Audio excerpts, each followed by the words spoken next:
So EPOC is the excess post-oxygen consumption. So basically it's what we use on top of resting levels after exercise. This allows us to recover over different periods of time due to different intensity. So it might take longer to recover from a marathon than it would from a 100-meter sprint. During our recovery, we replenish our energy stores such as ATP, creatine, and glucose. We also restore energy levels and repair any damage done to the body whilst exercising, such as muscle tears or strains. This causes an oxygen deficit as soon as we end exercise. Oxygen deficit is basically like a shortage of oxygen prior to exercise. Depending on the exercise, there will be a different level of oxygen deficit. For example, submaximal exercise like a 5-mile run will have a smaller oxygen deficit compared to a maximal exercise. For example, a 200-meter sprint, there will be a much larger deficit. To recover all of these aspects, we use the aerobic system, so therefore our VO2 will increase from our resting levels once exercise is finished. So as you can see, there are some EPOC graphs on the screen.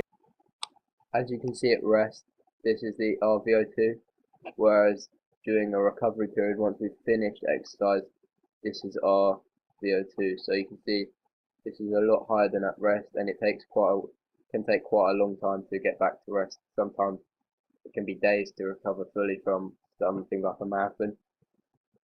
Maximal exercise, it sort of is a bit quicker, but again, it's not instant, and there is still a large EPOC compared to at rest here. So fast components. The fast components of recovery are known as the alactic recovery. This consists of resynthesizing ATP stores, resynthesizing creatine stores, resaturation of hemoglobin, and resaturation of myoglobin. So the aerobic system is again used during recovery as we need the oxygen. ATP is used to create movement during exercise. So when we first start exercising, whether it's sprinting, jogging, football, rugby, basketball, ATP will be used for the first few seconds of this.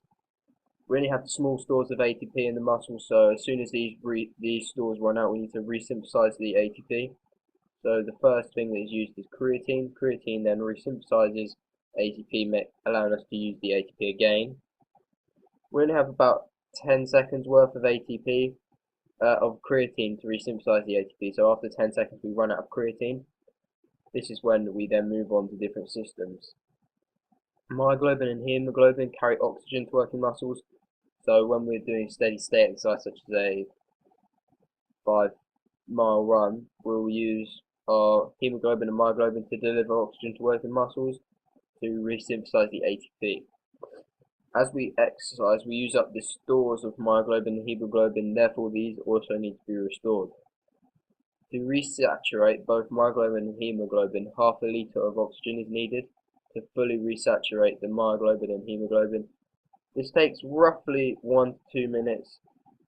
To resynthesize ATP and PC stores, so phosphocreatine, this takes about 3 to 4 litres to resynthesize the ATP and PC, taking around 3 minutes to fully complete the alactic recovery. As you can see on the graph, the ATP and PC stores have almost fully depleted after around 120 seconds. So, for example, the athlete could have run a 400-meter or maybe an 800-meter race. After around 120 seconds, which is 2 minutes, the stores of PC and ATP have fully resynthesized. So you can see that these stores do resynthesize quite quickly. However, you can't use them for a long period of time. During some sports such as game sports like football, basketball, and rugby, there are periods of the game where lactic recovery can take place. This will be due to a sort of couple minutes, maybe 30 seconds, couple minutes, where the ball is not near your position, a timeout is needed, or an injury is stopping the game. So this will allow for this to recover. So your PC and ATP will recover. They might not recover fully, but they will recover slightly. increasing the stores, and your myoglobin and hemoglobin stores will also resynthesize depending on the amount of time that is allowed. There is also a half-time period of most sports games where a lactic recovery can be completed. Slow components. Okay, so during exercise there is a build-up of carbon dioxide or CO2. This is a waste product that is created in the muscles, so as exercise intensity increases, CO2 production in the muscles also increases. To remove this CO2, the CO2 needs to be diffused into the blood due to production in the muscles, which increases intensity. So the CO2 gets diffused into the blood, and then the blood will flow back to the alveoli, and it will be diffused into the alveoli, and then it will be expired. So the CO2 is carried in the blood by carbaminohemoglobin, carbonic acid, and plasma. As the acidity increases, chemoreceptors detect this and send an impulse back to the respiratory control center. The respiratory control center sends an impulse which will speed up breathing rate. It will allow us to breathe deeper, so we can expire more CO2 in each breath, and we can expire at a faster rate. There may also be a impulse sent to the cardiac control center, which will then send an impulse to the SA node to speed up heart rate and stroke volume. As these increase, more CO2 will be diffused into the blood, allowing it to be diffused into the alveoli and expired, removing the CO2 from our body. So these are a couple of ways of recovering from having the CO2 in our blood and having it produced in working muscles. During lactic acid recovery, which is the slow recovery, we remove lactic acid from our energy systems. So many people do think that lactic acid is a bad waste product from the lactic acid system, which just causes lots of pain and doesn't really do much good. However, there are positive aspects to the lactic acid system, as 65% of lactic acid is converted to pyruvate, 5% is converted to glucose, 20% is converted to glycogen, and 10% is converted to protein. So there is a lot of uses for this lactic acid, and it doesn't just cause pain. So while glycogen and glucose are broken down during glycolysis, glyconeogenesis is also happening. This is known as a Cori cycle. This is where glycolysis happens in the muscle cytoplasm, and glyconeogenesis happens in the liver. Glyconeogenesis is where glycogen is created from 20% of lactic acid. So glycolysis is where glycogen is broken down to form pyruvate, which creates lactic acid as a byproduct. Hydrogen carbonate is used to break down lactic acid to form carbonic acid. Some athletes take a shot of sodium bicarbonate mixed with water, as this increases the hydrogen carbonate stores. This is known as soda loading. However, there are side effects to this, as it can cause diarrhea and vomiting, so it can be a bit nasty, but also it can be useful as it will break down the lactic acid quicker and remove it from your body. During lactic acid recovery, we also have glycogen muscle stores that are used during exercise. So glycogen is used during the lactic acid system. These stores can take a couple of days to recover depending on the intensity of the activity. For example, during an 800-meter race, stores can take 2 hours to replenish, whereas during a marathon, stores can take a couple of days to replenish. After exercise, it will aid recovery if 300 calories of carbohydrates are consumed post-exercise, then repeating this 2 hours later. This will really just replenish the stores of glycogen, as eating carbohydrates does contain lots of glycogen and carbohydrates. Before exercise, this is known as carbo loading.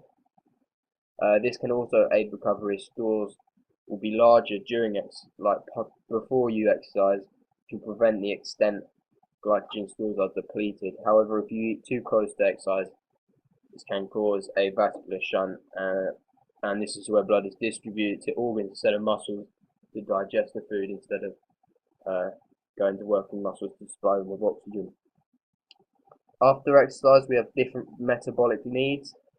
This causes us to increase our heart rate to supply the heart and respiratory muscles with more oxygen at rest.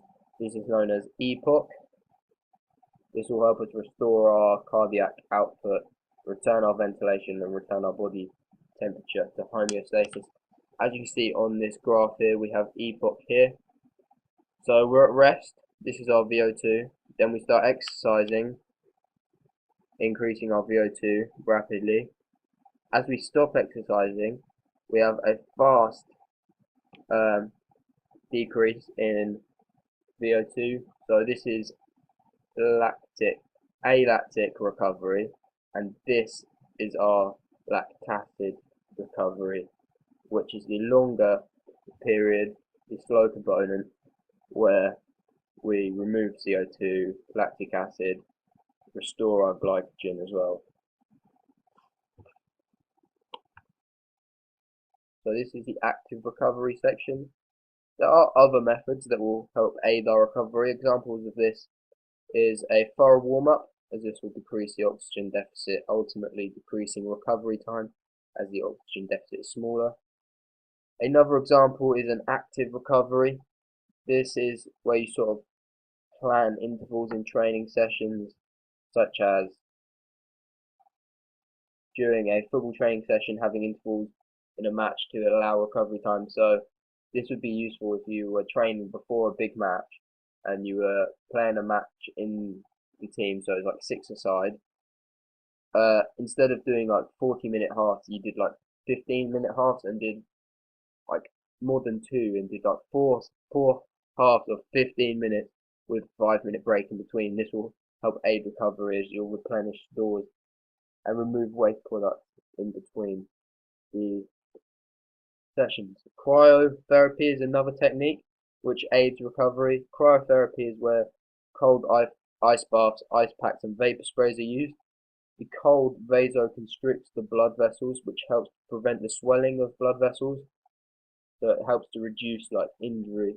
Many athletes use this, especially long distance tour cyclists. So when a cyclist is cycling the Tour de France, they will use this, as it will help to like remove waste products and prevent the swelling of muscles while they're doing their tour cycling, because they'll be having a high demand on them every day for a couple of weeks.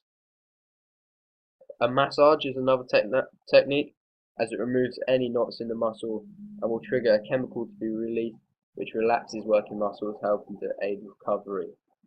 So these are little methods you can do to help your recovery. So this will help your alactic recovery and lactic acid recovery over time.